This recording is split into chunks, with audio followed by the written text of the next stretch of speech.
युवराज का कोई संदेश लाई हो क्या? नहीं, पर मैं वो मानचित्र चुरा कर लाने में अवश्य सफल हो गई हूँ, जिसकी सहायता से अतिथि युवराज को महल की गुप्त शरण तक पहुँचाया जा सकता है। किसी अज्ञात चोर ने महल की तिजोरी का ताला तोड़कर महल के गुप्त मानचित्र को चुरा लिया। शीघ्र बताओ, कहाँ है स्वामी त्रिलोकीनाथ जी इस महल में? वो महल के मुख्य द्वार पर प्रवेश कर चुके हैं। यदि आपकी आज्ञा हो तो उन्हें कक्ष में ले आओ महारानी जी। नहीं, उन्हें उस पवित्र मंदिर में लेकर जाओ जहाँ हम उनकी आरती उतारेंगे। बाबा त्रिलोकीनाथ की, बाबा त्रिलोकीनाथ की, बाबा त्रिलोकीनाथ की, बाबा त्रिलोकीनाथ की, बाबा त्रिलोकीनाथ की, बाबा त्रिलोकीनाथ की, बाबा त्रिलोकीनाथ की, बाबा त्रिलोकीनाथ की, बाबा त्रिलोकीनाथ की, बाबा त्रिलोकीनाथ की, बाबा त्रिलोकीनाथ की, बाबा त्रिलोकीनाथ की, बाबा त्रिलोकीनाथ की, बाबा त्रिलोकीनाथ की। प्रणाम स्वामी जी। तुम सबका कल्याण हो। हमें अति शीघ्र महारानी कलावती के पास ले चले। महारानी जी आपकी प्रतीक्षा शिव मंदिर में कर रही हैं। पधारिए स्वामी जी।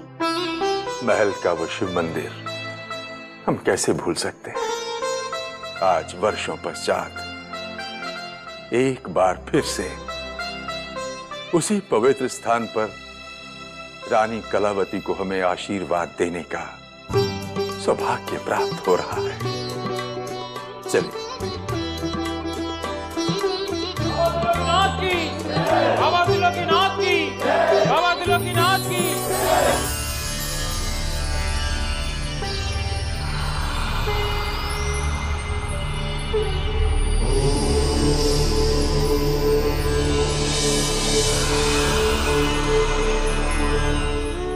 हमने तुझे साक्षात कभी देखा नहीं है, किंतु स्वामी त्रिलोकीनाथ जी के पवित्र नेत्रों में हमें तेरे और तीनों लोगों के दर्शन होते हैं।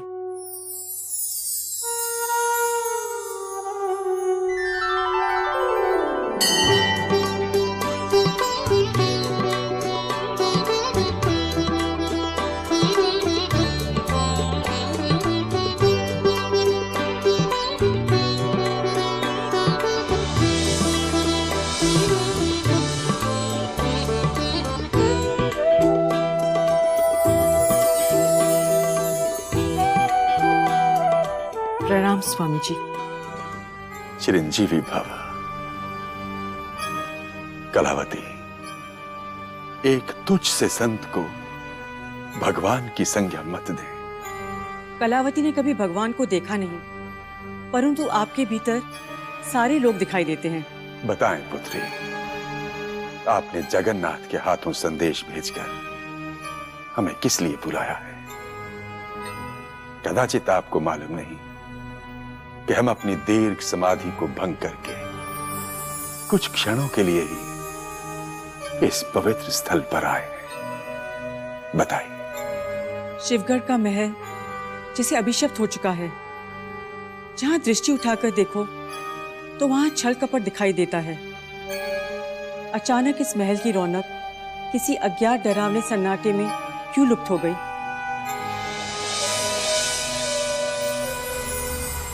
बम बम।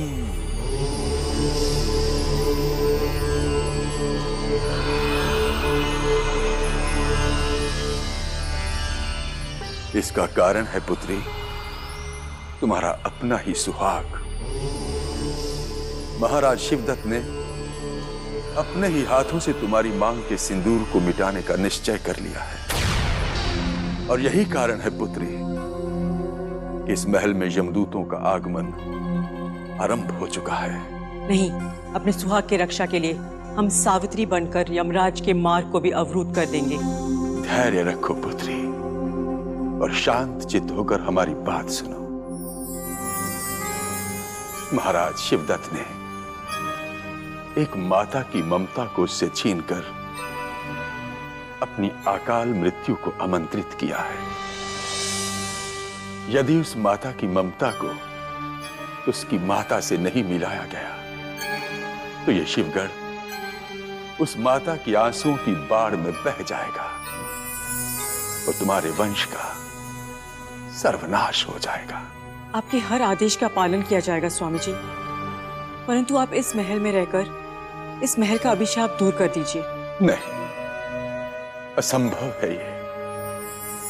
हमें सांसारिक तत्वों से दूर रहकर अपनी अधूरी साधना पूर्ण करनी है। यदि आपने हमारे आग्रह को ठुकरा दिया तो राजवंश के साथ साथ निर्दोष प्रजा का भी अंत हो जाएगा।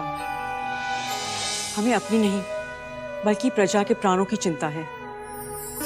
इसलिए हमारा आग्रह ठुकराकर हमें निराशा के भंवर में छोड़कर मत जाइएगा स्वामी जी। बस पंडित जी के आने तक अतिथि बनकर हम पर उपकार कर दीजिए, वरना हम अपने प्राण त्याग कर सब संकटों से मुक्त हो जाएंगे। अंततः तुमने अपने आग्रह से हमें अपनी साधना को अधूरी छोड़ने पर विवश कर ही दिया।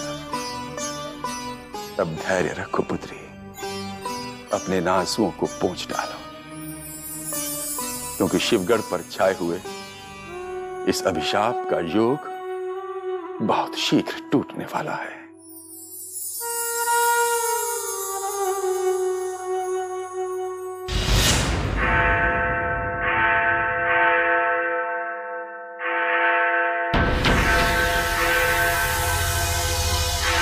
चंगेज! आदाब मेरे आका। कहिए, आपने गुलाम को याद किया? पहले ये बताओ कि ये कैसी विचित्र ध्वनि सुनाई दे रही है। ऐसा लगता है कि जैसे हमारे कान के पर्दे फट जाएंगे। मेरे आका, शिवगढ़ के महल में जब भी कोई शाही मेहमान आता तो उसके इस्तकबाल के लिए शिवगढ़ के चौराहे के मिनारे पर ऐसे ही घंटे बजाए जाते हैं। ये शिवगढ़ का दस्तूर है। ये महल में अचानक किसका आगमन हुआ है? कौन है वो जो हमारी जानकारी के बिना इस महल में विशेष अतिथि बन के आ रहा है? त्रिलोकीनाथ। लेकिन रानी साहिबा उसे स्वामी त्रिलोकीनाथ कहती हैं और उन्होंने ही उसे अपने कहने पर शिवगढ़ बुलाया है। त्रिलोकीनाथ? कौन है ये त्रिलोकीनाथ जिसको महारानी कलावती ने इस महल में बुलाया है? बहुत बड़ा निजुमी है मेरे आका, और इस बात का इल्म अभी हो नहीं पाया है कि महारानी साहिबा ने उसे यहाँ पर क्यों बुलाया। मेरे आका, बहुत से लोग उनकी बहुत इज्जत करते हैं और कुछ शागिर्दों का तो ये कहना है कि वो अगर चाहे तो किसी भी राजा को रंक बना सकते हैं और रंक को राजा। मूर्ख हैं वो लोग जो अंधविश्वास में जीते हैं। अवश्य उस पाखंडी ने महारानी कलावती को जादुई कला से प्रभावित किया होगा। अब हमें यह पता लगाना है कि उस त्रिलोकीनाथ का उद्देश्य क्या है और वो कब तक इस महल में अतिथि बन के रहेंगे। मेरे आका, ये गुलाम इसका भी पता बहुत जल्द लगा लेगा। लेकिन इस वक्त आप त्रिलोकीनाथ के इस्तकबाल के लिए तैयार हो जाइए। हम महाराज शिवदत्त के सिवा किसी का स्वागत नहीं करेंगे। उस ढोंगी को हमने नहीं, महारानी कलावती ने आमंत्रित किया है। मेरे आका, बदकिस्मती से महारानी साहिबा ने महल के योद्धा, महायोद्धा और सभी मुलाजिमों को त्रिलोकीनाथ की अफगानी के लिए बुलाया। अगर आप नहीं गए तो आपको महारानी की नाराजगी झेलनी होगी। मना मत कीजिएगा मेरे आका, वक्त खराब चल रहा है। ठीक है, तो हम भी देखते हैं कि स्वामी त्रिलोकीनाथ दिखते कैसे हैं और उनके स्वागत के लिए कौन कौन आता है।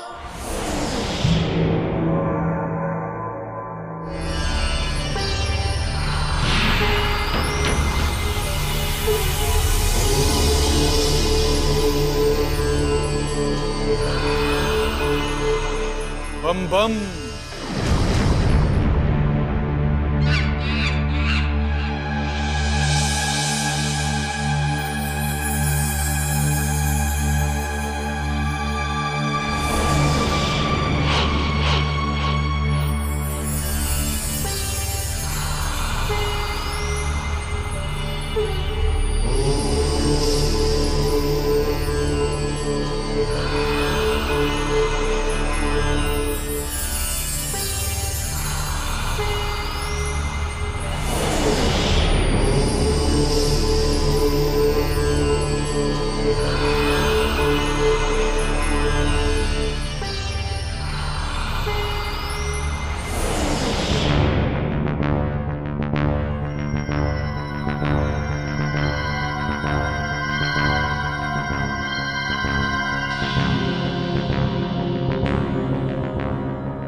बम बम।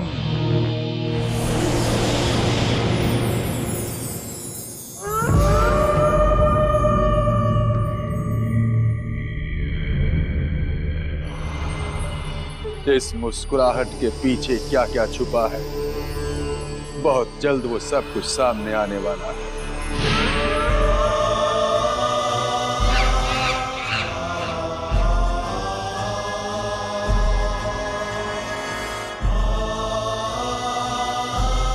बाबा त्रिलोकीनाथ की जय हो।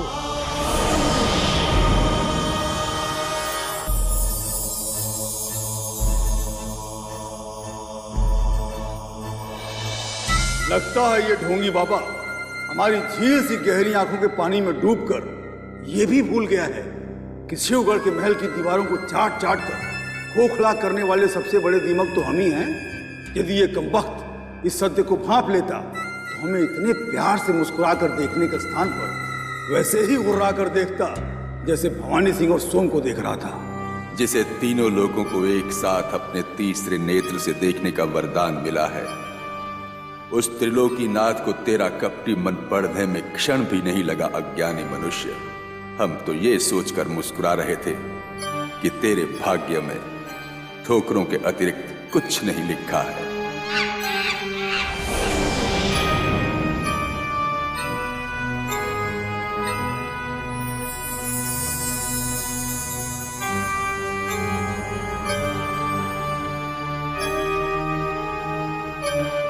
छल कपट से भरे इस राजमहल में इन दो बालकों का निश्चल मन उस पवित्र फूल की तरह है। इस फूल को हम देवी सरस्वती मां के चरणों में अर्पित करते हैं।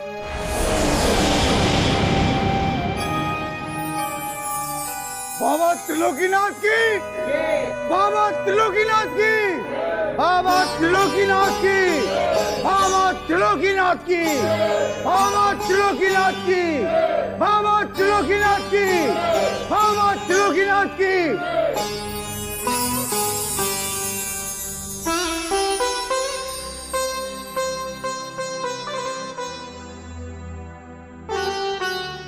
आपने समस्त महायोद्धाओं के मन में छिपा छल कपट पढ़ लिया है, ये हम जानते हैं स्वामी जी। लेकिन इनमें से ऐसा कोई भी है जिस पर भरोसा किया जा सकता है? नहीं महारानी, ये सभी के सभी महायोद्धा महाराज शिवदत्त के महाशत्रु हैं। परंतु दुर्भाग्यवश आज भी शिवगढ़ के महाराज सबको अपना शुभ चिंतक समझने की भूल कर रहे हैं। और उसी भूल के कारण यह महल अभिशप्त हो गया है महारानी। किंतु आप चिंता न करें, आप अपनी समस्त चिंताओं को मेरे भोले बाबा को अर्पित कर दें और सही समय आने पर जब हम अपना त्रिनेत्र खोलेंगे तो महाराज के समस्त शत्रु जलकर राख हो जाएंगे जो महाराज को भस्म करना चाहते हैं। और हां महारानी, सबसे पहले आप एक कार्य करें, राजकुमारी किशोरी की जन्म कुंडली हमारे पास अति शीघ्र भिजवा दें। राजकुमारी किशोरी की कुंडली? उनके साथ कुछ अनिष्ट? प्रश्न पूछकर समय नष्ट मत करो पुत्री, जितना कहा गया है बस उतना ही करो। राजकुमारी की कुंडली हमारे पास पहुंचा दें। जाइए। प्रणाम स्वामी जी। सदैव प्रसन्न रहो।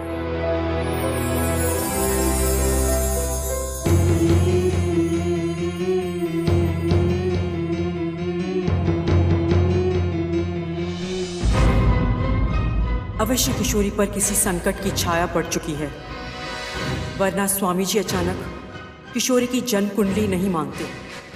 यदि महल के किसी मां योद्धा ने शिवगढ़ की राजकुमारी के साथ कोई छल किया तो हम उसका सर हाथी के पैरों तले को चलवा देंगे।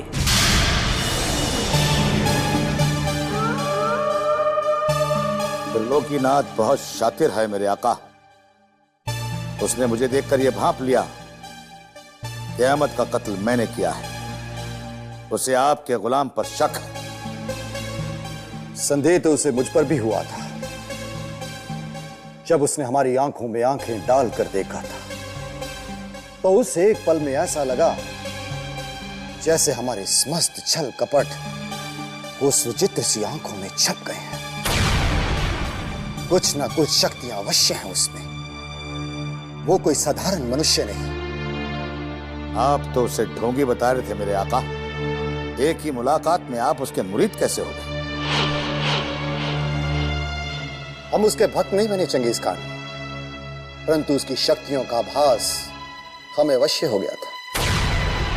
अब हमें त्रिलोकीनाथ से सतर्क रहना होगा। यदि किसी रोज हमारे काले भेद महारानी कलावती के सामने खुल गए तो इस महल के द्वार हमारे लिए सदा सदा के लिए बंद हो जाएंगे। अगर आप हुक्म करें मेरे आका कि गुलाम आज और अभी इसी वक्त उस त्रिलोकीनाथ को मौत के दरवाजे तक पहुंचा सकता है, न रहेगा बांस और न बजेगी बांसुरी। तुम तो हमेशा रक्त के प्यासे रहते हो चंगेज खान, परंतु त्रिलोकीनाथ कोई तुच्छ अहमद नहीं जिसका इतनी सरलता से रक्त बहाया जाए। वो आप मुझ पर छोड़ दीजिए मेरे आका। जैसे ही अंधेरा होगा ये चंगेज खान उसकी जिंदगी का अंधेरा बन जाएगा और उसकी मोटी चमड़ी की गर्दन पर रख देगा अपनी कटार और एक ही झटके में काम तमाम।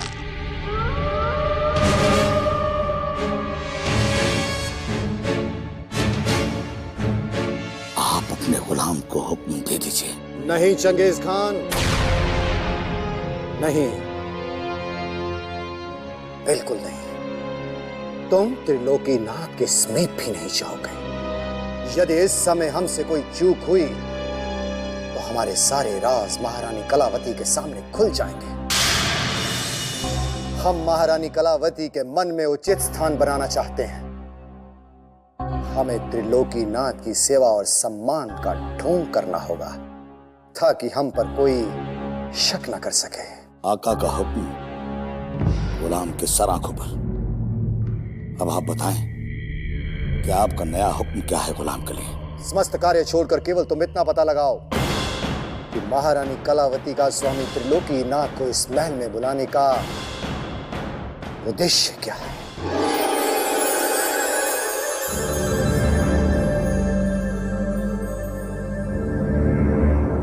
अशुभ, अनिष्ट और मृत्यु काल।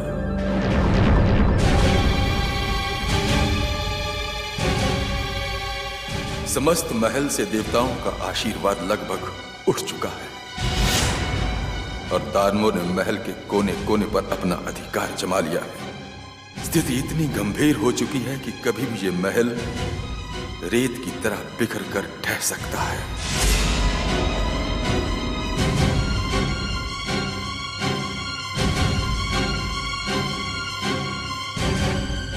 ये क्या, शनि मंगल पर भारी?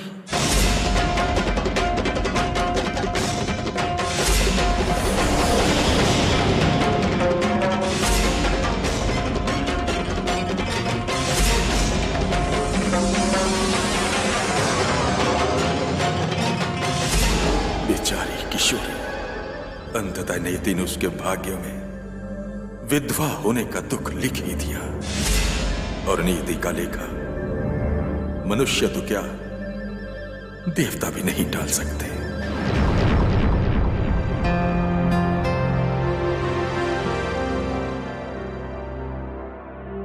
अवश्य ही इस राज परिवार के मुखिया से कोई भारी भूल हो गई है जो संकट ही संकट इस महल पर मंडराने लगे हैं। स्वामी जी गहन विचारों और अध्ययन में लीन है। इस समय ने महारानी कलावती का संदेश देना उचित नहीं। पुत्री, महारानी ने हमारे लिए कोई संदेश भेजा है क्या? ये आपने कैसे जान लिया स्वामी जी? मैं महारानी जी का ही संदेश लेकर आई थी, किंतु आपको व्यस्त देखकर। पुत्री, महारानी से जाकर कहिए कि हमने राजकुमारी किशोरी की जन्म कुंडली का अध्ययन कर लिया है। हम अभी इसी समय उनसे भेंट करना चाहते हैं। जाइए।